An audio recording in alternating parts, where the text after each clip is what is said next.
아침에 남편을 돌보는 72세 아내. 그녀의 하루는 어떻게 흘러갈까요? 우리가 흔히 말하는 노년의 돌봄이라는 말 뒤에 얼마나 많은 시간이, 감정이, 고독이 숨겨져 있을까요? 오늘은 그 조용한 하루를 아무 말 없이 따라가 보겠습니다. 아직 어둠이 남아있는 새벽 4시 50분.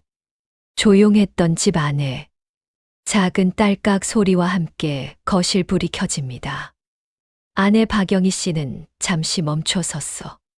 천천히 숨을 고릅니다.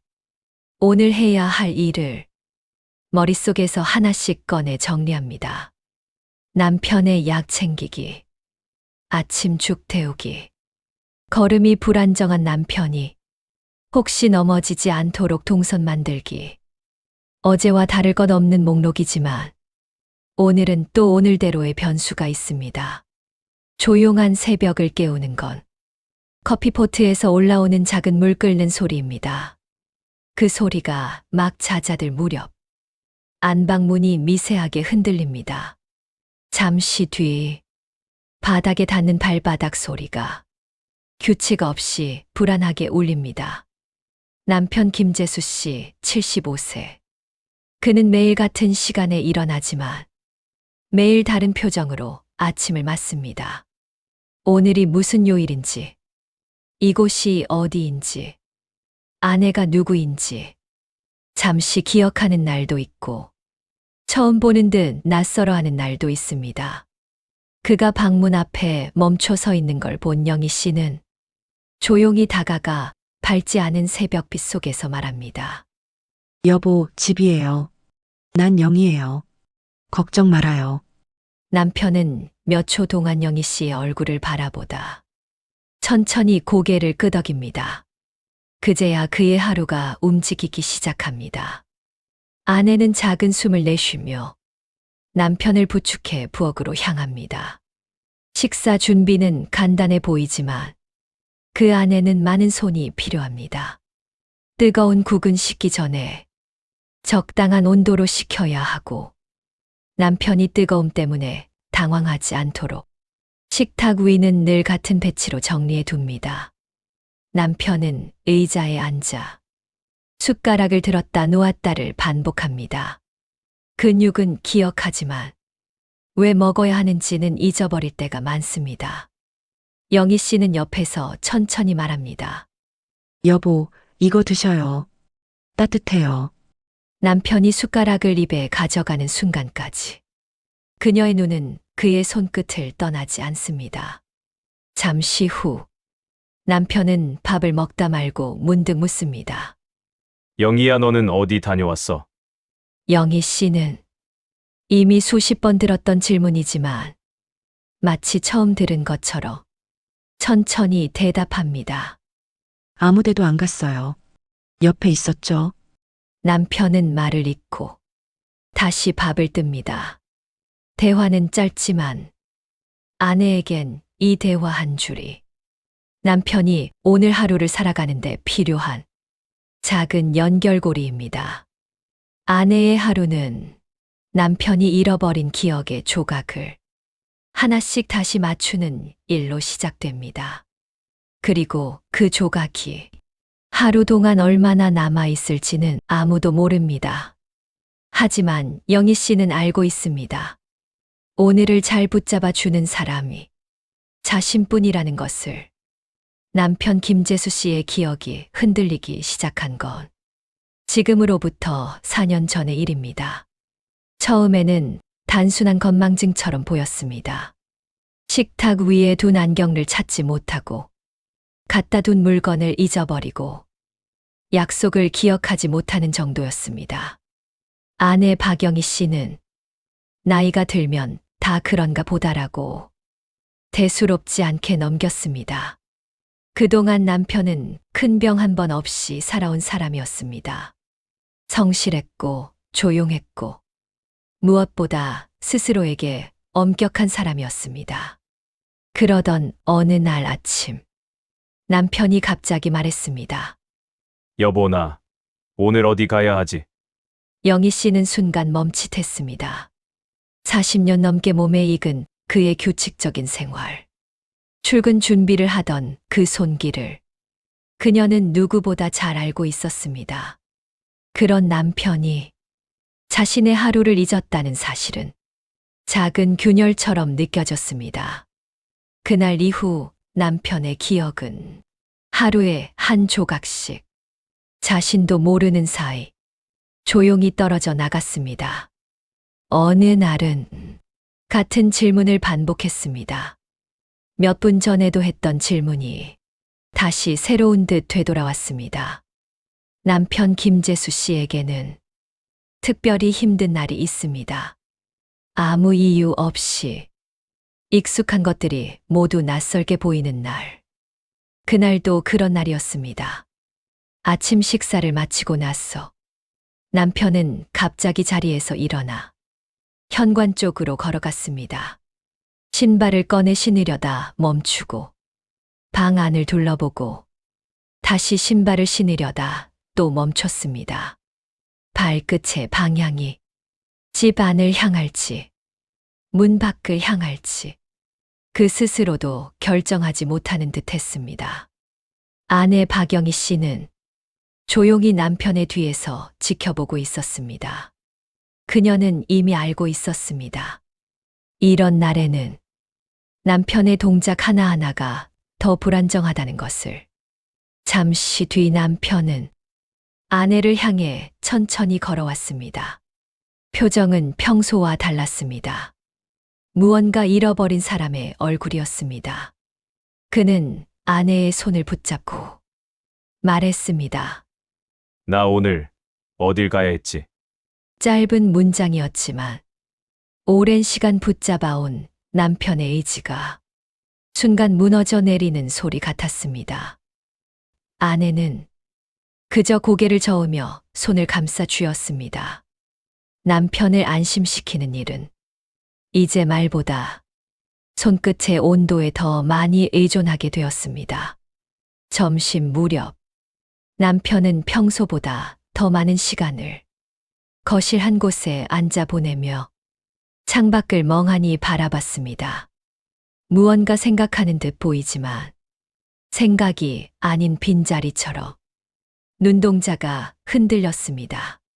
그는 갑자기 자신의 이름을 중얼거렸습니다. 마치 스스로를 확인하기 위한 과정처럼 조용하고 불안한 목소리였습니다. 그 모습을 본 아내는 식탁 끝에 앉아 남편의 뒷모습을 가만히 바라보았습니다. 말 한마디만 건네도 그가 흔들릴까봐 입술을 꼭 다물었습니다. 오후가 깊어질수록 남편의 혼란은 더해졌습니다. 갑자기 서랍을 열어 옷을 꺼냈다가 다시 넣고 방 안을 천천히 돌다 굳이 필요 없는 물건을 들고 한참 동안 바라보기도 했습니다. 아내는 이런 날은 받아들이는 게 먼저라는 말을 의사에게 들은 적이 있습니다. 억지로 막으려 하면 오히려 불안이 더 커진다고 했습니다. 그래서 그녀는 남편이 방을 서성일 때 조용히 뒤를 따라다니기만 했습니다. 혹여 넘어지지 않을까, 뭔가 떨어뜨리지 않을까. 말없이 움직이는 아내의 그림자처럼 남편의 하루가 이어졌습니다. 해가 질 무렵 남편은 갑자기 걸음을 멈추고 아내가 있는 쪽을 바라봤습니다. 그리고 낮게 말했습니다. 나 오늘 많이 이상하지? 아내는 남편의 질문이 단순한 상태 체크가 아니라 스스로도 흐려진 자신을 어딘가에서 느끼고 있다는 신호라는 걸 알고 있었습니다. 그녀는 다가가 남편의 어깨 위에 손을 올렸습니다. 길게 말하지 않고 크게 위로하지도 않고 그저 그의 어깨가 흔들리지 않도록 조용히 지탱해 주었습니다. 그날 밤 남편은 잠드는데 오래 걸렸습니다. 온종일 낯선 세상 속을 걸어다닌 사람처럼 숨이 깊고 불규칙했습니다. 아내는 남편이 잠든 뒤 불을 끄고 거실에 혼자 앉았습니다. 자리에 눌린 손바닥을 펼쳐보며 오늘 하루를 되짚었습니다. 그리고 조용히 자신에게 말하듯 마음속으로 되뇌었습니다. 이 사람의 잃어버린 하루를 내가 붙잡아 줄 수 있다면 그걸로 충분하다. 남편의 잃어버린 기억은 그의 하루를 무너뜨리지만 아내의 하루는 그 무너짐을 조용히 다시 세우는 일로 채워졌습니다. 그렇게 또 하루가 천천히 끝나가고 있었습니다. 어느 날은 집에서 10분 떨어진 길도 낯설어 보였습니다. 영희 씨와 함께 걸을 때조차 불안한 눈빛이 남았습니다. 그리고 어느 저녁, 남편은 아내의 이름을 기억하지 못했습니다. 잠시, 단 몇 초의 일이었지만 영희 씨에게는 평생 잊을 수 없는 순간이 되었습니다. 그녀는 그날 밤 남편이 잠든 뒤 거실에 홀로 앉아 조용히 손을 모았습니다. 울지 않았습니다. 그저 현실을 받아들이는데 조금 더 긴 시간이 필요했을 뿐입니다. 남편의 증상이 점점 깊어지자 진단을 받기 위해 병원을 찾았습니다. 의사의 말은 짧고 명확했습니다. 초기 치매가 맞습니다. 그 한 문장은 두 사람의 남은 시간을 완전히 다르게 만들어 버렸습니다.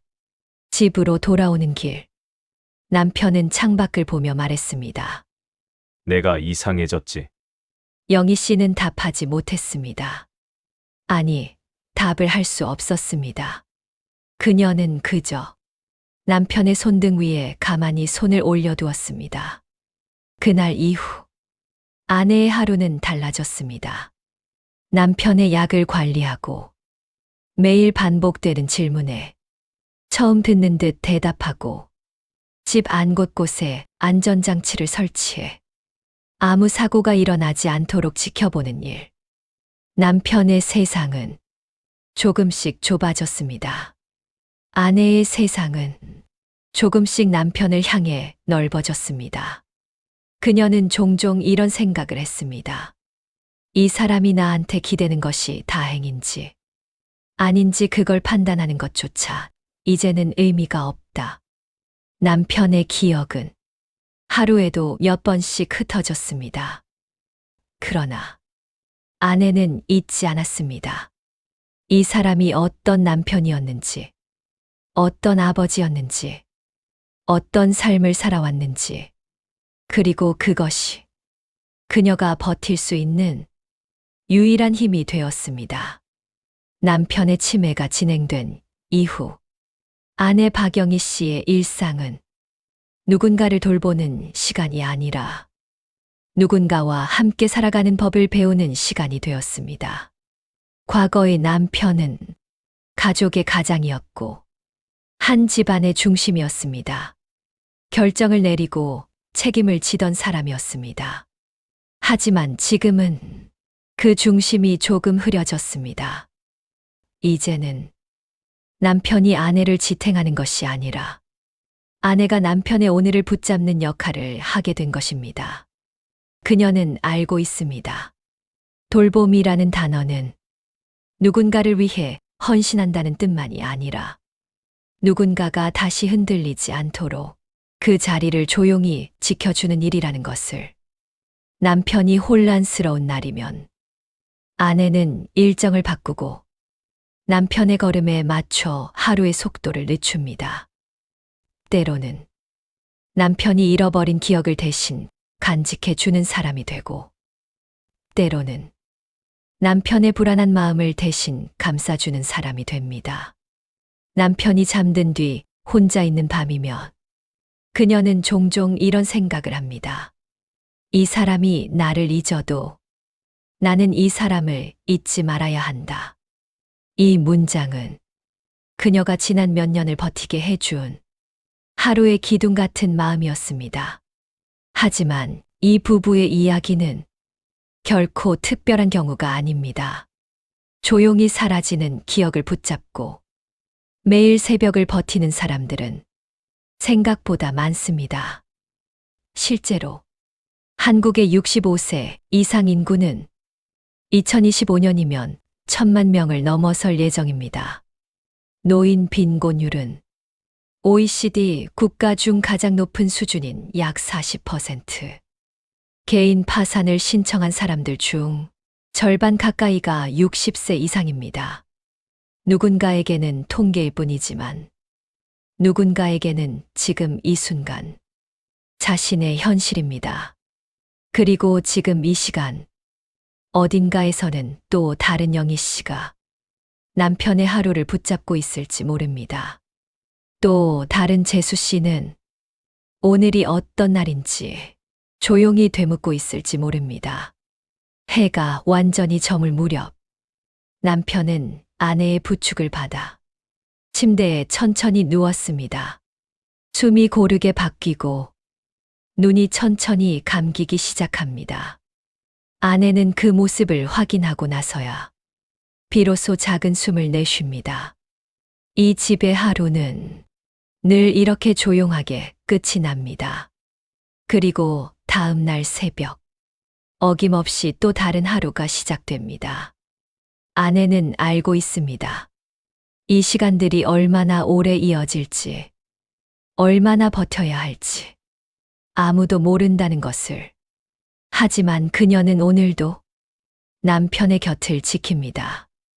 남편이 잊어버린 세계 속에서 단 하나의 흔들리지 않는 이름이 되기 위해서입니다.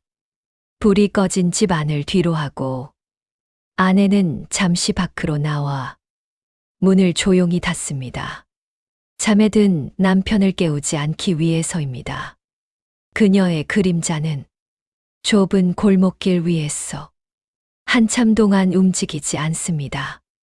조용히 숨을 골라내며 내일의 하루를 마음속에서 다시 정리합니다. 성실하게 살아온 사람들이 노년에 이렇게 무거운 하루를 버텨야 하는 사회. 과연 이것이 우리가 바라던 현실일까요? 여러분은 어떻게 생각하십니까? 조용히 한 사람의 하루를 따라가 본 이 시간이 누군가에게는 위로가 되고 누군가에게는 생각을 남겼길 바랍니다. 이런 이야기들을 더 함께 나누고 싶다면 구독과 좋아요가 큰 힘이 됩니다. 마지막까지 시청해 주셔서 감사합니다.